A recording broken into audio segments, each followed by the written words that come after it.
ahora. Sí, ahí sí. Ya estoy Ah, no, grabando. no, no, Estoy no. grabando, estoy Aquí grabando. no puede Entendí el ir. mensaje. Sí. No. Ya, ya, sigamos. Entonces, ya, estamos en bonos. ¿Qué más? ¿Qué más? ¿Quién más me puede decir? Había alguien levantando la mano, parece que era Aranza. No sé. ¿Sí? ¿No? ¿En qué Sí, era estamos? yo, pero quería decirle que grabara. ¿Ya? Sí, ah, ya, bueno, sí, sí, ahí estamos. Ya, entonces, estimados, ¿en qué estamos? Bonos, pero ¿qué? Pues a nivel macro, ¿en qué estamos? Esta, de hecho, son dos grandes unidades, que se llama financiamiento. Y dentro de financiamiento, nosotros estuvimos 4 clases con leasing, que ya entendimos lo que era, de hecho cerramos esa unidad, porque nos dimos cuenta de que las empresas, cuando firman contratos de arriendo en mediano o largo plazo, en otras palabras, se están financiando a través de contratos de arriendo. Por eso quedó en esta unidad. Y además, ¿qué es lo que hace una empresa cuando necesita dinero? Así, súper. Busca formas de financiarse, de Ya, financiamiento. sí, y préstamo? generalmente, exactamente, por ahí va y pide un préstamo, va al banco, le pide plata, etcétera, etcétera.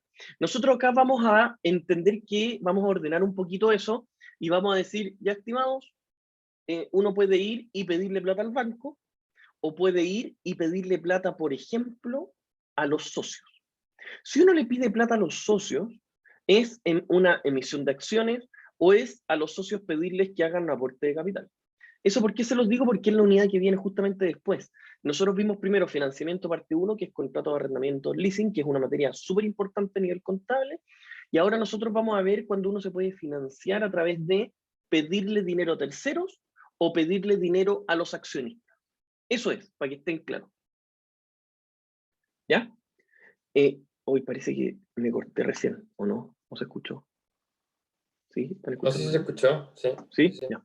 Entonces, eso es la primera parte. Entonces, si yo les dijera a ustedes, y ahora ya para que interactúen un poquito más, pues acá tenemos mucho bagaje para poder interactuar. ¿Qué va a pasar cuando uno le pide plata al banco? ¿Ustedes saben más o menos cuánto cobra anual? Más o menos, así una app. Se refiere al interés. Sí, al interés, por interés, el costo financiero, eso. Creo que de los bancos lo mínimo es un 18%. No Sí, estoy seguro. un poquito menos, pero sí podría ser un 8 o 10% anual, más o menos, si uno va y le pide plata a un banco. Y ahora les voy a hacer la pregunta al revés. Si ustedes tienen unos pesitos ahorrados y los quieren colocar en un banco para que les rinda algún interés en un instrumento de renta fija, es decir, con una rentabilidad asegurada, por ejemplo, un fondo mutuo, un depósito a plazo, ¿cuánto renta más o menos al año? No sé al año, pero por periodo normalmente te renta como 0,18 o algo así, 0,20. Exacto, exactamente. Al año Muy poco, muy rentará. poco. Al año rentar, bueno, y ahora de hecho desde los últimos, no sé, 18 meses, menos todavía por lo que está pasando en el país, que hay un poquito más de incertidumbre. Entonces, pero teniendo en cuenta eso, yo les voy a decir, entonces si unificamos monedas, y ahí ustedes saben matemáticas financieras, saben muy bien matemáticas financieras, si ustedes quieren ahorrar plata, la guardan al 2%. Y si ustedes quieren pedir plata, se las prestan al 10%. Estoy dando números muy redondos. Todo el diferencial es el costo financiero que cobra el intermediario. Entonces la primera pregunta y esto evidentemente no es algo que se nos esté ocurriendo así como, oh, se nos ocurrió ahora, sino que es algo que hacen todas las empresas. Miren lo que van a hacer. ¿No será inteligente contactar al compadre que necesita con el compadre que tiene unos ahorros y en vez de que uno gane 2 y el otro le cobren 10, mejor que, no sé, pues, traspásenselo a 5? Y así el que gana está ganando 5 y el que cobra está pagando solo 5. ¿Será inteligente hacer eso, no? Sí, Eduardo, dígame. Según yo sí, pero quizás como hay un factor de seguridad Ya, que, va por ahí también, muy claro. por ejemplo, no sé si yo le pido plata a un banco o el banco me pide plata a mí, no sé. eh, eh, la relación es mucho más segura que si yo se le pido a una persona no X, pero que no Eh, tenga co- Exacto, una persona confianza. sin un respaldo. Muy bien, usted dijo un tema, pero es que es fundamental, Eduardo, fundamental. Entonces, acá lo que acabo de explicarles de ir, entre comillas, ir a pedir dinero a personas naturales saltándose el intermediario, si bien lo puede hacer cualquier persona, ojo con eso, lo puede hacer cualquier persona, que lo logren hacer es difícil. ¿Por qué? Porque tiene que tener una calidad crediticia, tal como dijo Eduardo, bastante alta, pero se puede. Entonces, ustedes se imaginarán, las grandes empresas como Codelco, ¿van y le tocan la puerta al banco? ¿O van y se saltan todo intermediario y hacen una oferta pública de algún tipo de instrumento financiero? ¿Qué creen ustedes? ¿Qué será más económico para una gran empresa? Oferta pública. Exactamente, Vincenzo. Hacer una oferta pública de algún tipo de instrumento financiero. Muy bien. A eso es lo que nosotros vamos a empezar a estudiar, pero queda bastante información de por medio. Entonces, para poder estudiar esta cuestión que les estoy diciendo, primero hay que entender muy bien el contexto en el cual nosotros estamos. Primero, nosotros tenemos que entender de que no a cualquier persona le prestan dinero. De hecho, ustedes han visto, esto no sé si se lo he preguntado, pero ustedes en economía ya saben lo que son las políticas monetarias. Ya tuvieron macroeconomía. Allá están claritos de que pueden hacer, un país puede hacer políticas fiscales que son aumentar o disminuir el gasto público y aumentar o disminuir los impuestos. Ya, listo. Y saben además que existen políticas monetarias que son aumentar o disminuir la tasa de interés y es colocar a disposición de la gente estos papeles o instrumentos financieros o sacarlos. ¿No es cierto? ¿Saben eso? Ahora nos vamos a centrar en esa última patita. ¿Qué efecto, ni siquiera contable financiero, netamente económico, lo que ustedes ya saben, qué efecto pasaba en la economía cuando se emitían o no emitían? Y de partida, ¿quién emitía esta cuestión? ¿El Banco Central? Ya, exactamente. El Banco Central es el que emite estos instrumentos financieros. ¿Y para qué? Para incentivar o desincentivar ¿qué cosa? ¿El consumo? O sea, el gasto general. Tiene que ver algo más genérico todavía. ¿Para qué era? ¿Cuál es uno de los objetivos del Banco Central? Sí, dígame, Eduardo. Creo que era del ahorro. Ya, ¿y por qué convendría eso? Está bien, lo que dice está bien, pero esa es como la segunda parte. O sea, si hay menos plata circulando, significa que hay Ese es el menos punto. liquidez. Exactamente, va por ahí. Uno de los grandes objetivos, en realidad los grandes objetivos del Banco Central son dos: mantener la inflación y estabilidad de precios. Nada más. Nada más. Por lo tanto, el Banco Central, cuando empieza a ver que esta cuestión se empieza a disparar un poco, empieza a haber exceso de liquidez, podría empezar a existir inflación. ¿Qué es lo que pasa cuando hay mucho disponible? Incluso cuando empieza a haber mucho disponible y la economía no es capaz de absorberlo a través de crecimiento, ¿qué es lo que pasa? Se sobrecalienta y hay inflación. Para evitar eso, el mercado, ¿qué es lo que puede hacer? Incentiva el ahorro. Sube la tasa de interés, emite instrumentos extremadamente seguros y de muy buena tasa. Por lo tanto, uno empieza a decir, mira, en realidad tengo harto efectivo y lo podría tener líquido o lo podría ahorrar, como decía Eduardo. Mejor ahorrémoslo porque la tasa que me están dando es muy buena. Listo. El objetivo económico de esos instrumentos que uno puede emitir el Banco Central son exclusivamente sacar plata o inyectar dinero a la economía. ¿Para qué? Para subir o bajar la inflación o mantenerla y hacer una estabilidad de precios. Listo. Eso es lo que ustedes saben a nivel de economía. Ahora vamos a ver la parte financiera y contable de esos mismos instrumentos. Aquí queden sequísimos en eso. Primero, lo primero que hay que saber de un instrumento de estos es que son de renta fija. ¿A qué me refiero con que sean de renta fija? De que lo que prometen pagar son flujos futuros que no varían por nada. Lo que varía es el precio al cual se compran.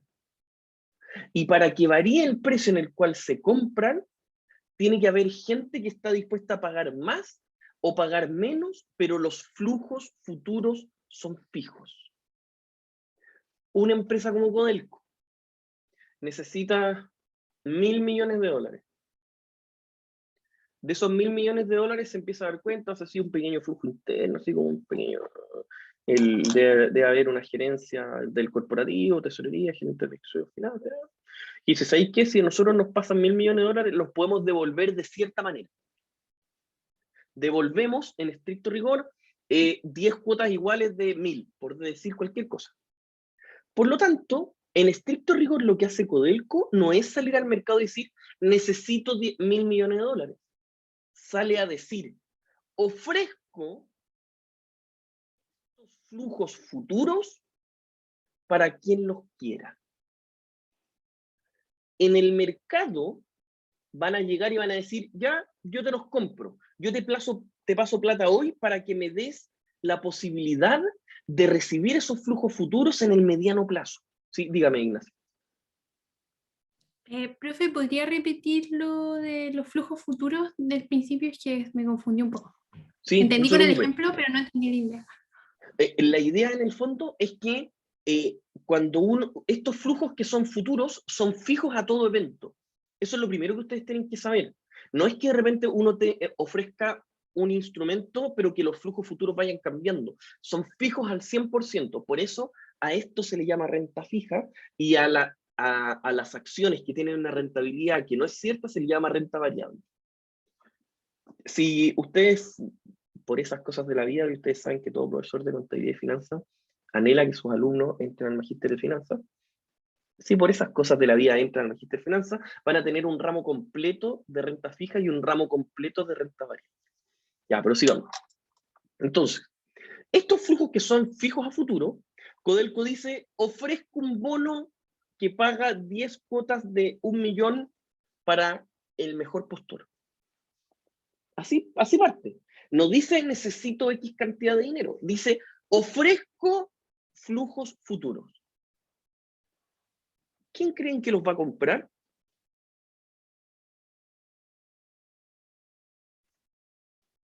Va a llegar alguien y va a decir, ¿sabéis qué? Yo te los compro en 2 millones de pesos. Estoy tirando cualquier número al azar. Sí, Maximiliano, dígame. Yo creo, perdón, una persona que tiene en un momento así como harta plata, pero prefiere tener un pago mensual o anual con intereses de esa plata, o sea, una persona que quiere invertir su plata.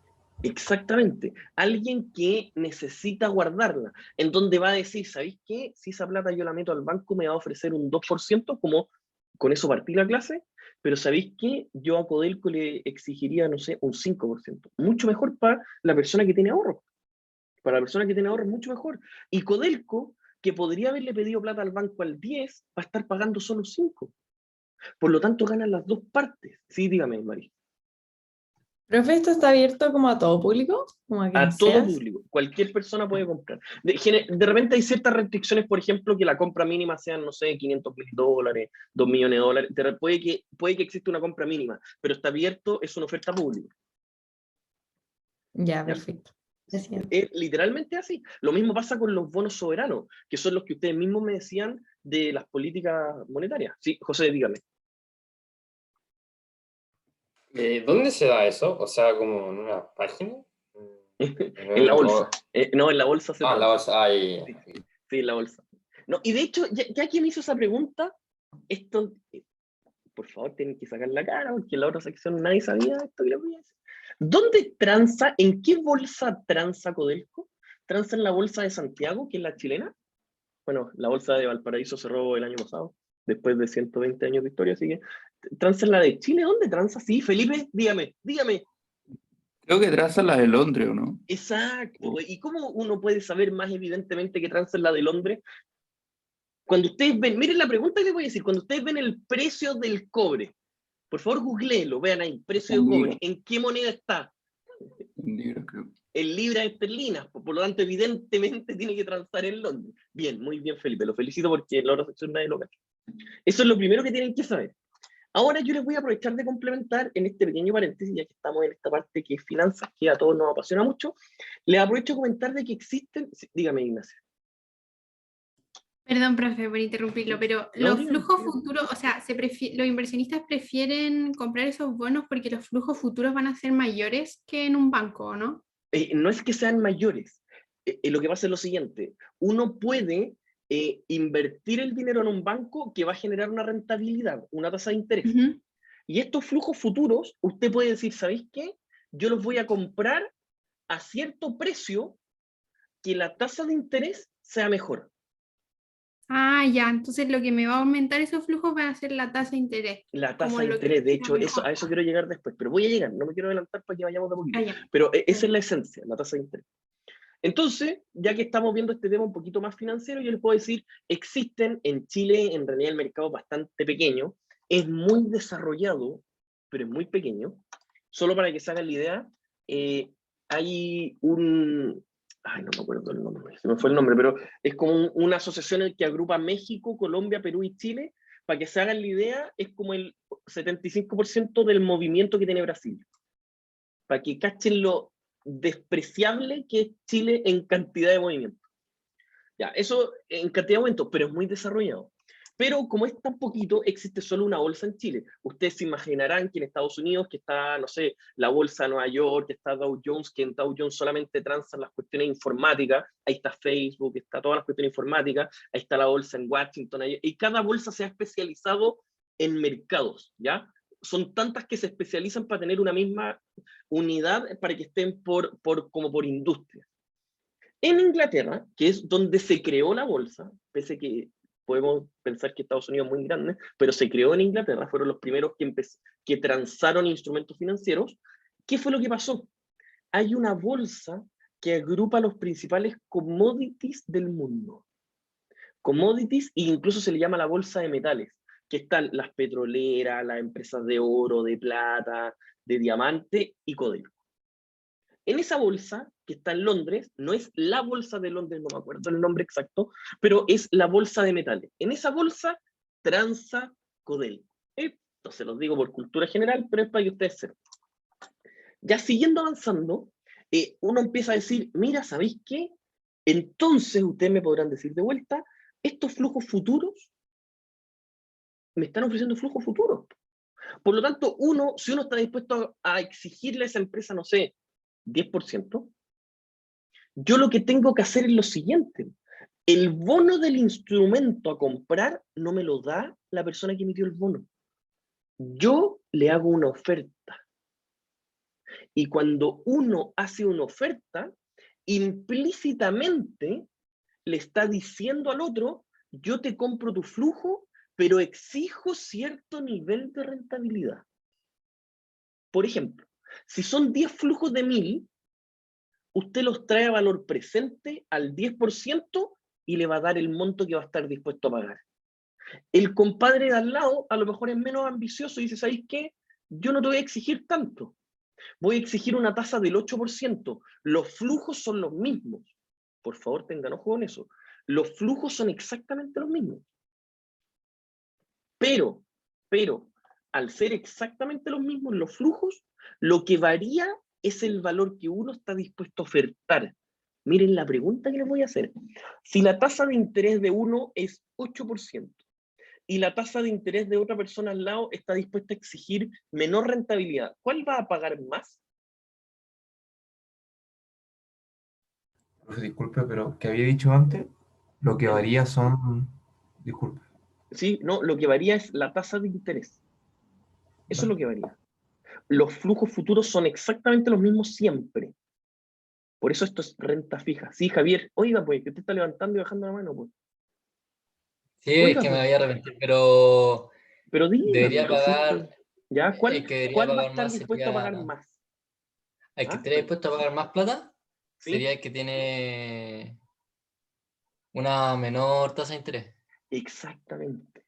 El que exige menos tasa de interés. Se los voy a explicar por dos puntos. Uno conceptual y otro algebraico. Conceptualmente hablando, el que exige menos a los flujos futuros necesariamente va a estar dispuesto a pagar más por los mismos flujos que son fijos. Esa es la explicación conceptual. La explicación algebraica es que ¿cómo calculaban ustedes el valor actual de un instrumento financiero? Ya, pues. ¿Es qué?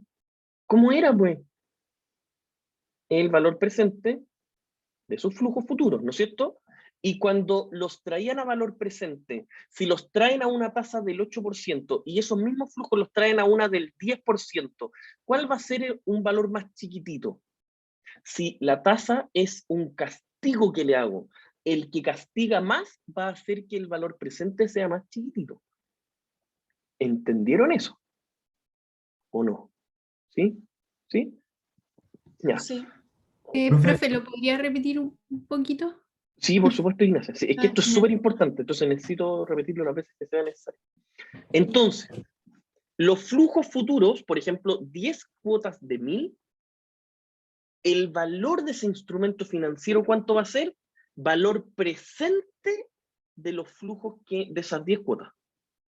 Hasta ahí vamos. ¿Cómo traigo valor presente dividido 1 más la tasa, elevado a n? Por lo tanto, si la tasa es mayor, el monto total que voy a traer a valor presente va a ser más chiquitito. Por lo tanto, mientras más yo le exija de rendimiento a los flujos futuros, menor va a ser lo que yo voy a estar dispuesto a pagar hoy por comprar o adquirir derecho por recibir esos flujos futuros a futuro. ¿Quedó claro? Ahí sí, mejor. Sí, profe, súper. Sí, ya impecable, Ignacio. Sí, Aranza, dígame. Profe, lo último que dijo no me quedó claro, de que mientras más exija rendimiento de Sí, flujo futuro. mientras, ya, entonces, Aranza, mire, si usted le exige, entre comillas, 10% a unos flujos futuros, ¿cómo va a calcular para usted el valor que va a pagar por esos flujos? ¿Cómo lo haría? Oiga, pues, Aranza. Con Valor presente al 10%, porque yo le digo valor que usted le va a exigir, usted le estaría exigiendo 10% de rentabilidad, ¿no es cierto? ¿Sí? ¿Me entiende eso que le digo o no? Es que necesito que me lo diga, si no se lo explico de otra manera. Sí. ¿Sí? Ya. ¿Qué va a pasar si la persona de al lado, Aranza, no le exige 10%, le exige 8%? ¿Ya? ¿Cómo va a calcular él cuánto está dispuesto a pagar? Tiene que traer a valor presente los mismos flujos que usted, pero a una tasa más chiquitita. ¿Ya? Usted va a pagar cierta cantidad y la otra persona, usted del 10% va a pagar una cantidad y la otra persona del 8% va a pagar necesariamente más. Casi que por la fórmula algebraica para que usted lo vea. ¿Ya? ¿Ahí sí? Ya, eso. Sí, gracias, profe. No se preocupe. Luego, Maximiliano, dígame. Profe, que yo había entendido, pero como que me enredé ahora con la última explicación que hice, porque, a ver, era mientras más exija mis flujos futuros, menos será lo que yo estoy como dispuesto a A pagar, exactamente. pagar por eso, ¿no? Sí, ahí lo explico perfecto. Ay, Sí, está perfecto. Ya. Luego les voy a dar un ejemplo. ¡Uy, qué extraordinario! Yo creo que no se debe acordar. Alguna vez yo le voy a preguntar, pero cuando yo estaba en la misma edad de ustedes, por ahí el 2010 más o menos, el 2010, ya, el 2010, yo me acuerdo que llegó a nuestra clase de economía nuestro querido profesor, que todavía no se iba al doctorado, Janito Montesino, pero ya tenía el pelo largo. En esa época, esto de ocupar proyecciones no se daba tanto, y llegó con un diario, cáchense eso, llegó con un diario que salía en primera plana. Emisión de bonos histórica, era emisión histórica de bonos soberanos de Chile. ¿A qué creen que se referiría eso? Y hasta ahora esa ha sido la mejor emisión de bonos que Chile ha tenido. Ese año, en ese momento, Chile, bajo su ministro de Hacienda, que en ese momento era Felipe Larraín, que en el fondo él iba, no por ser él, sino que iba representando era el representante legal de los fondos fiscales de Chile, fue, si el principal activo se transa en Londres, ¿dónde creen que fue esa emisión de bonos? Evidentemente que en Londres. Fue para allá con todo su comité, con todo su equipo técnico, de todas las cuestiones, y Chile necesitaba en ese tiempo, que Chile crecía mucho en esa época, Chile crecía al 6-7% anual, estuvo como 4 o 5 años creciendo esa cantidad. Imagínense que Chile tenía una tasa de interés del 5-5,5%. O sea, Chile estaba con el freno de mano puesto, si no la inflación hubiese sido, pero terrible. Imagínense cómo anhelamos esos tiempos. Imagínense el nivel de crecimiento que tenía Chile, y eso que estábamos frenados totalmente.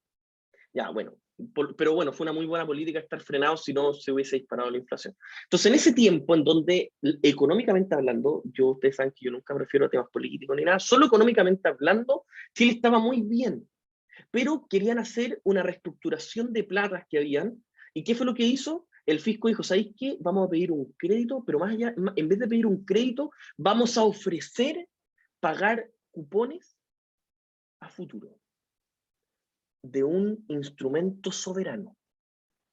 Tomaron su avión, llegaron a Londres, y en ese momento hicieron la emisión de bonos, y vean la sorpresa que pasó. Chile estaba tan bien clasificado a nivel mundial, que la gente que compró toda esa emisión de bonos es gente que exigía casi nada de rentabilidad. O sea, la cantidad que se recaudó fue tremendamente mayor que la que se esperaba. ¿Por qué pasó eso? Porque gente que exigía una tasa de interés muy bajita compró estos papeles, que se les llama papeles porque históricamente eran papeles, compró estos instrumentos financieros pasando mucho más dinero que el que se esperaba. Eso fue lo que pasó. Por lo tanto, para que ustedes se den cuenta, eso es lo que pasa con los instrumentos de renta fija. No varían los flujos futuros. Lo que varía es la tasa de interés a la cual se transan. Y esa tasa de interés, ¿qué es lo que hace? Hace que el valor del instrumento varíe. ¿Por qué? ¿Cuál es el valor del instrumento? Valor presente de los flujos futuros. Si yo estoy al año 2 y la tasa de interés cambia, ¿qué va a variar? ¿Qué debería variar? ¿Sí? ¿El valor presente? ¿Ya el valor presente, Javier? ¿Sí? ¿Qué más? ¿Algo, Mari, que quieras sumar? No, eso sí, tendríamos como que calcular ¿no? el valor presente. Exactamente. En este Y por periodo, eso, exacto, muy bien, muy bien. Y ahora les voy a decir una cuestión que yo creo que ustedes por su ímpetu de querer estudiar lo habían visto antes, pero miren lo que va a pasar. Uno va a hacer la tabla de amortización para calcular amortización, cupón, interés, todo el tema. Al año 2 me van a quedar solo 3 cupones, por darle un ejemplo. Asumamos que eran 5 pagos, 5 flujos futuros. Han pasado 2, quedan 3. La tasa de interés es otra. ¿Qué deberíamos hacer? En ese momento hay que volver a calcular el valor presente de todos los cupones futuros. ¿Sí o no? Y comparar ese valor con el saldo insoluto que habíamos considerado en ese momento. Yo personalmente prefiero hacer una nueva tabla de amortización. La otra vez ustedes me dijeron que estaban trabajando con saldo inicial y saldo final distinto. Si conceptualmente no se enredan, es muy bueno que lo hagan, pero yo creo que tenemos que ir un poquito más lento que eso, porque la cantidad conceptual que hay ahí es muy fuerte, porque uno en estricto rigor está cambiando la valorización del instrumento. En otras palabras, cuando nosotros les digamos el valor razonable al año 3, no les vamos a dar un monto en plata. ¿Qué les vamos a dar? ¿Qué? ¿Sí? ¿Un flujo futuro? No, porque los flujos ya los tienen. ¿Qué les vamos a dar? ¿la tasa? La tasa, muy bien, Mari. Nosotros no les vamos a decir, al año 2 el instrumento se transa en 10 millones. Nosotros les vamos a decir, este instrumento se vendió al 5%. Al año 2 se transa al 3%, al año 3 se transa al 5%, etcétera, etcétera. Y ustedes cada año tienen que recalcular el valor presente de las cuotas. Y ese valor presente de las cuotas es el valor del instrumento financiero. Tomen nota de lo que les estoy diciendo, es sumamente importante. ¿Ya? Como les dije, si ustedes pueden, dígame, Mari. No, perdón, profe, es que en ese caso entonces el valor como total a pagar va a seguir siendo el mismo, como que van Las cambiando el cuotas, valor por cuota. Ah, ya. totalmente, totalmente. La cuota va a ser la misma siempre. Ya, Pero entonces, por la ejemplo, composición de la cuota va a variar porque la tasa es distinta. Sí, dígame. ya, súper. Sí, es que entonces estaba pensando como en los asientos, como, no sé, pues la cuenta como por pagar, qué sé yo, esa va a seguir siendo la misma en total al final. En Pero total siempre la misma. Y ya. por eso, pues como la cuota es la misma, pero los intereses y la amortización varía, uno podría utilizar la misma tabla de amortización, pero tienen que cacharla muy bien, no se vayan a enredar, y por eso el saldo inicial y el saldo final cambian, porque el final un año uno tiene que recalcular con la nueva tasa. Por eso tengan cuidado. ¿Lo pueden hacer así? Sí, pero tengan cuidado. La otra vez me habían dicho, a lo mejor por ahí se me pasó algún ejercicio de esa manera. ¿Ya? Para que lo tengan ojo con eso. Ya, entonces, para que estén muy claritos, ustedes tienen que entender, son flujos que siempre son los mismos. Se traen a valor presente a cierta tasa de interés. Ese valor presente va a ser el valor del instrumento. Bien, de ahora en adelante, mayoritariamente nos vamos a centrar en la mecánica y las consecuencias de esto. Pero todo este rato que les he hablado, no sé, 40 minutos, es para que entiendan el trasfondo. ¿Cuándo uno hace un bono? ¿Cuándo se emiten los bonos?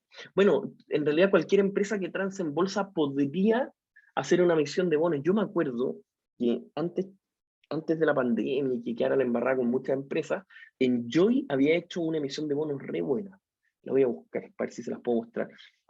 Había hecho una emisión de bonos porque como una empresa que transa en bolsa, hace no muchos años, de transar hace 5 o 6 años en bolsa, cualquier empresa podría hacer una emisión de bonos. Lo que pasa es que si viene pura gente que está dispuesta a pagarme muy poco, a lo mejor no sea bueno hacer esa emisión de bonos. Pero uno hace una emisión de bonos y espera que me quieran pagar mucho por esos flujos futuros. Y eso implícitamente significa que la tasa de interés que le exigen a mis flujos es muy bajita, y eso es muy bueno. ¿Por qué? Porque eso significa que ven en mí muy poco riesgo. Eso significa. ¿Ya? Sigamos avanzando. Ahora que llevamos todo este rato en el fondo haciendo la introducción, podemos empezar con la diapositiva. Sí, María Ignacia, dígame. Profe, es que lo de cambiar la tabla de amortización sería porque, por ejemplo, como a la mitad de algún periodo se cambia la tasa. Sí, pues exactamente. Sí, como, o sea, más Ya. que la mitad de un periodo es en la mitad de De la un vida. periodo a otro. Exacto, de un periodo a otro cambió y ahí ustedes tendrían que ajustar la tabla de amortización. Lo pueden hacer, de hecho, les puedo enseñar de las dos formas, no hay ningún problema que se pueda Ya. hacer así. Lo podemos tratar de hacer así sin ningún problema. ¿Ya? Eso, Ignacia. Ya, empecemos.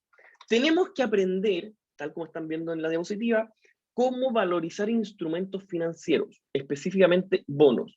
¿Por qué pasa esto? Porque las empresas necesitan financiarse, necesitan pedir dinero, lo pueden hacer a través de contratos de arriendo de largo plazo, que ese es un tipo de financiamiento, y existe otro tipo de financiamiento que tiene que ver con pedir dinero directamente o a terceros sin un intermediario, que son los bonos, o pedir dinero directamente a los accionistas, que es una emisión de acciones, pero eso funciona operativamente hablando bastante distinto, y lo vamos a ver después de esto. Ah, bueno, solo para que se programen. Bueno, ustedes saben, bueno, ustedes deben saber lo mejor que nosotros, que la próxima semana es de pausa. ¿Ustedes cachan eso? Sí, ya. Entonces, esta semana vamos a tener 2 clases de esto, que son bonos, y de vuelta a la semana de pausa tenemos 2 clases más donde cerramos bonos, ¿ya? Después nos quedarían 2 clases de acciones, y si no me equivoco, 4 de flujo efectivo. Y ahí estaríamos listos para la prueba 2. Ya, bonos. Primero que todo, como siempre, en todas mis diapositivas, yo trato de decirles dónde está la norma técnica que regula lo que estamos hablando. La norma que en estricto rigor dice, de acuerdo, si pasa esto, se tiene que contabilizar de esto y de esto, para que sea por formato IFRS. Si alguien lo hace distinto, no hay problema. Lo que pasa es que ese estado financiero no va a estar con el estándar IFRS solamente. Pero como ustedes están tratando, o por lo menos nosotros queremos, de que ustedes aprendan todas las normativas que existen de IFRS, pero que las entiendan más allá de cualquier cosa, lo que tienen que saber es, ya, cierto tipo de activos, hay una norma que explica lo que estamos viendo acá en clase. La norma que explica los instrumentos financieros es IFRS 9. La pueden buscar, la pueden googlear, están, y me consta que está en español también. ¿Ya? En renta fija siempre nosotros vamos a tener cuentas por cobrar porque eso es una obligación que no varía en el tiempo. Los bonos, que son del mediano y largo plazo, sobre un año generalmente, y los papeles comerciales. Los papeles comerciales antes se les llamaban pagarés, letras también, no sé si han escuchado, bueno, eso sí que es viejo, pero antiguamente se les llamaba pagar letras, les daban así como un talonario y que eran a corto plazo, no sé, 6 meses, cosas así, para pagar algún tipo de activo que uno compre. Eso antes se le llamaban letras. Cuando son de largo plazo, son bonos. Derivados financieros, que eso ustedes lo van a ver, o lo vamos a ver, en la última unidad de Finanzas 2. Y eso es el concepto no contable, sino que ahí vamos a ver el funcionamiento financiero solamente. ¿Ya? Y bueno, y eso es solo si se alcanza a pasar, porque por más ya no está. Eso está, solo para que se hagan la idea de la cantidad que son los derivados financieros, es que hay, no sé si 2 o 3 cursos exclusivamente de derivados financieros en el magíster. Así como para que se vayan motivando. Ya. Luego, para que vayamos, adivinen cuáles son los 2 métodos de contabilizar este tipo de instrumentos financieros. ¿Cómo se llaman estos 2? De acuerdo a lo que hemos visto hasta ahora por el espíritu del valor razonable. ¿Cuáles son los 2 métodos? ¿Sí? Lo del costo y el... Valor razonable, exactamente. Y así como tienen tanta creatividad en IFRS, se llaman igual que de todas las maneras. El espíritu es bastante parecido. Vamos a ver que la forma, la mecánica de contabilizar no es exactamente la misma, pero sí, ustedes tienen que entender muy bien de que el espíritu es distinto. En el del costo amortizado, lo que ustedes van a hacer simplemente es valor de compra del instrumento financiero, hacen la tabla de amortización y esos valores no cambian nunca. Da lo mismo que en el mercado se esté transando una tasa mayor o una tasa menor, la tabla de amortización es siempre exactamente la misma. ¿Ya? Eso es el costo amortizado, es como se hacía con cualquier crédito. Listo, corta. Valor razonable es cuando uno hace lo siguiente.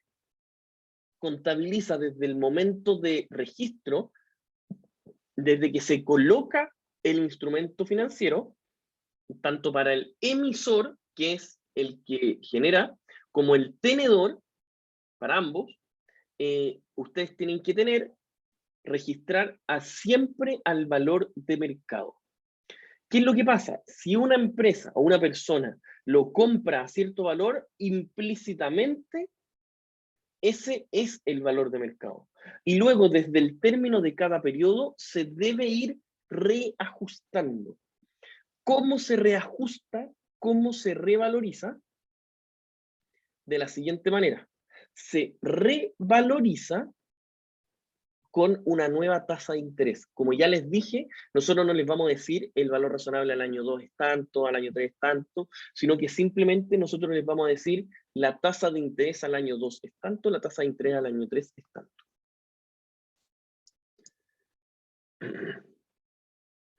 Luego, esto en realidad es lo más importante.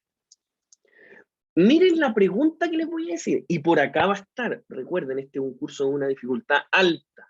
No nos vamos a quedar con la primera derivada o con la primera interpretación de lo que estamos haciendo. Nosotros nos vamos a quedar con otra cosa. Nos vamos a quedar con la intención que uno pueda tener. Por ejemplo, una pregunta típica conceptual es decir, ustedes compraron el instrumento a 6%. Ahora en el mercado, 2 años después, se está transando al 2%, ¿deberían venderle o no? Profe, ¿el Así, porcentaje se refiere a la tasa de interés? a la tasa de interés, sí, perdón. A la tasa de interés que se le está exigiendo a ese instrumento en sí, para poder valorizarlo. Entonces, obviamente todavía no me lo pueden responder. No habría ningún problema. Estaría en el fondo, no tienen por qué saberlo inmediato, pero sí tienen que ir cachando hacia dónde va el tema. En este caso, hacia dónde vamos a poder intuir si es que con cierta tasa de interés conviene o no conviene conservar el instrumento, y si a otra tasa de interés conviene o no conviene venderlo. Sí, Felipe, dígame. Uno podría pensar que como está bajando la tasa de interés, estaría siendo como menos riesgoso y más gente estaría interesada, ¿no? Ya. No va por ahí, la verdad, Felipe. Si la tasa de interés baja, significa que las personas están dispuestas a pagar más por ese instrumento.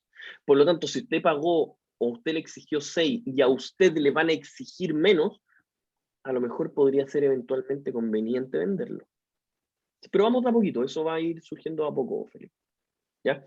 Maximiliano, dígame. Quiero decir algo parecido a lo que dijo usted, que onda, si varía el interés, por ende ¿Ya? varía mi valor presente. Y yo tenía hablado Exactamente. aquí que mientras más se exija mi flujo futuro, menos será lo que estoy dispuesto a pagar por este.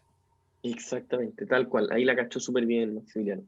Si usted lo compró en X porcentaje, si lo va a vender a gente que le exige menos, significa que le van a pagar más a usted. Por lo tanto, en este tipo de instrumento existe mercado primario, secundario, y de ahí en adelante las veces que uno quiera se puede ir transando. ¿Ya? Sí, Mario, usted iba a algo a decir. No, sí, es que era parecido. O sea, que en el fondo los nuevos, por decirlo así, por lo mismo que yo estoy comprando, están dispuestos a pagar más plata. Exactamente. Ya, o sea, Pero hay que tener ojo con algo, Mari, de que puede que sea el año 2 o 3. Entonces hay que calcular el real beneficio que uno va a tener, porque va a ser con menos cupones presentes. Ojo con eso. Porque el ya, valor o sea, presente de ahora va a ser con, por ejemplo, 10 cupones, y con 7 cupones va a ser menos igual. Pero ahí es donde uno tiene que ver la rentabilidad efectiva que uno va a tener. Sí, pero tranquila. Sí, vamos de a poquito. ¿Ya? profe, entonces los periodos pueden variar.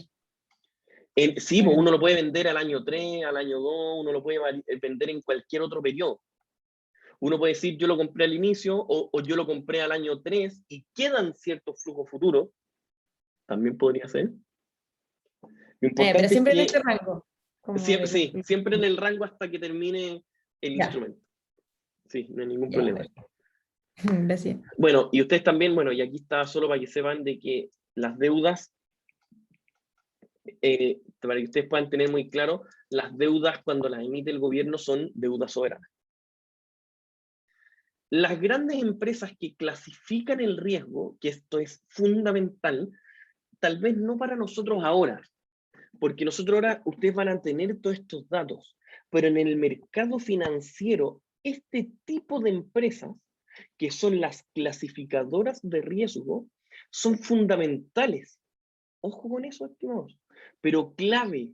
¿Ustedes se acuerdan de que, bueno, en la otra sección ya me dijeron que eran muy, muy chicos, pero el 2008 hubo una crisis muy importante en Estados Unidos? ¿Se acuerdan de eso? ¿O han escuchado de eso? Dejémoslo que han escuchado de eso. Y en esa crisis que fue muy grave, mucho tenían relación estos compadres de acá. O sea, no estos tres puntualmente, pero este tipo de empresas tenía mucha relación.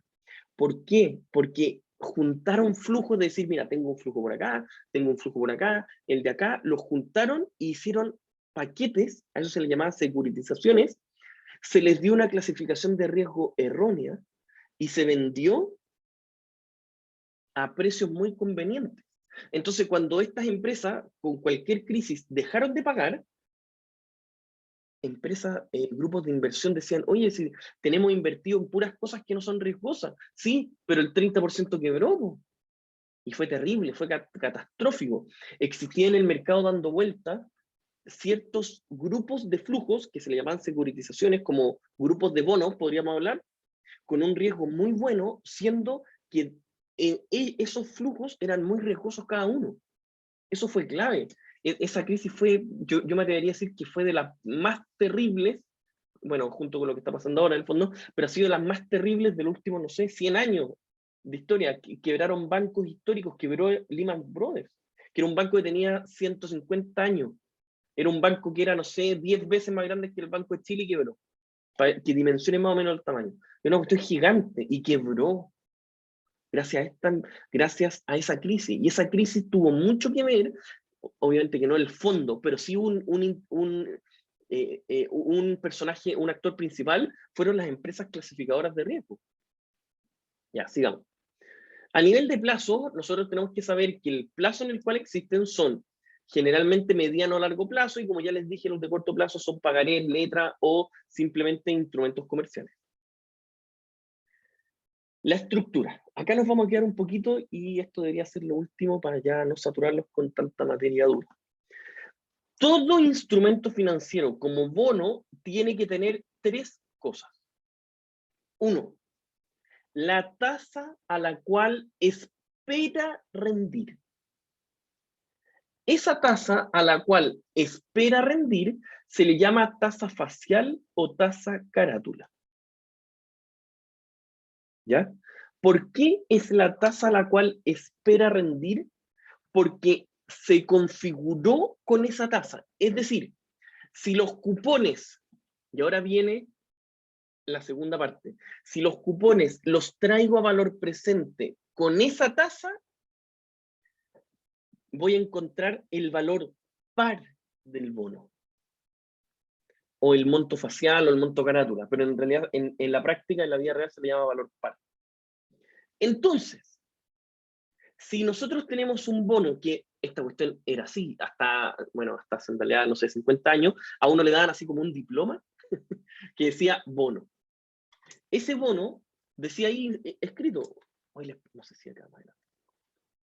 Bueno, parece que en otra diapositiva cuando les pasaba bono, salían así fotos de bonos históricos, que eran así como un diploma que tenía ciertas clasificaciones, ciertos datos, y decía tasa carátula, listo, valor par, tanto.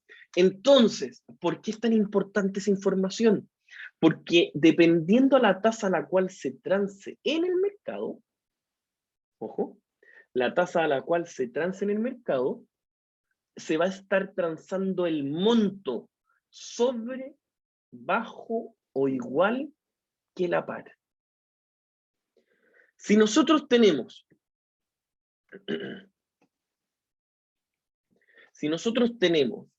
que se está transando en el mercado a una tasa mayor que la tasa facial, ¿a qué monto se va a estar transando sobre o bajo la par?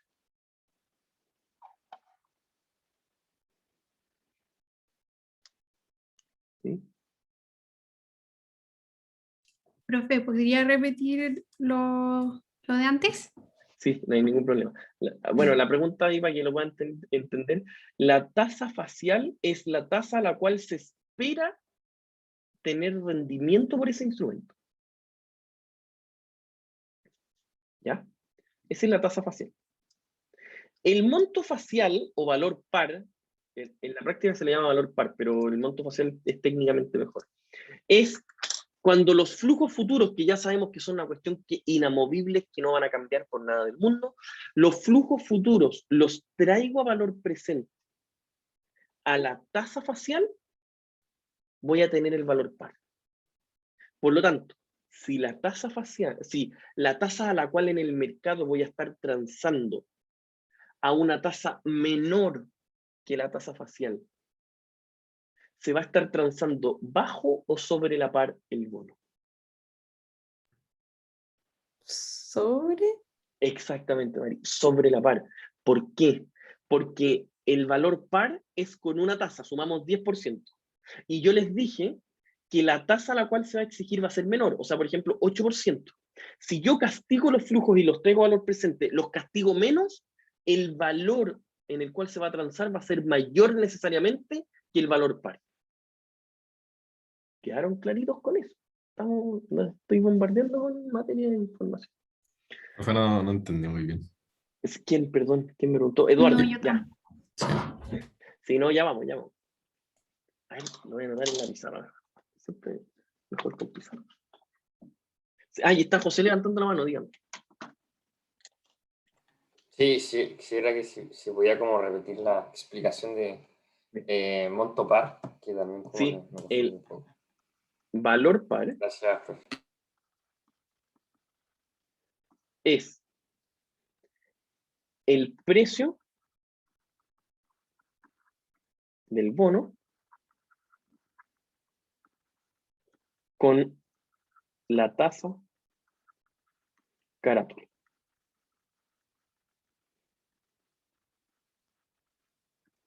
¿Y cuál era la tasa carátula? La tasa de interés que se espera recibir con este instrumento.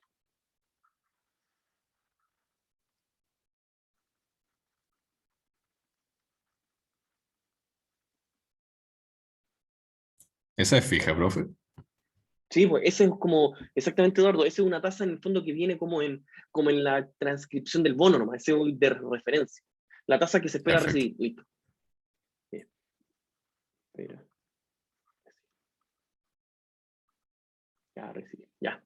Entonces, si la tasa carátula, por ejemplo, es 10%, ¿qué significa? Que los flujos futuros que son fijos a todo evento, por ejemplo, 1000, 1000, 1000, yo, ¿cómo voy a calcular el valor par?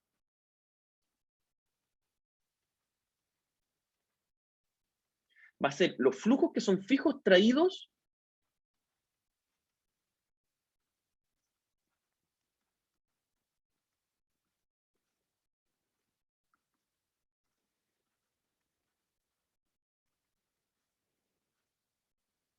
yo traje a valor presente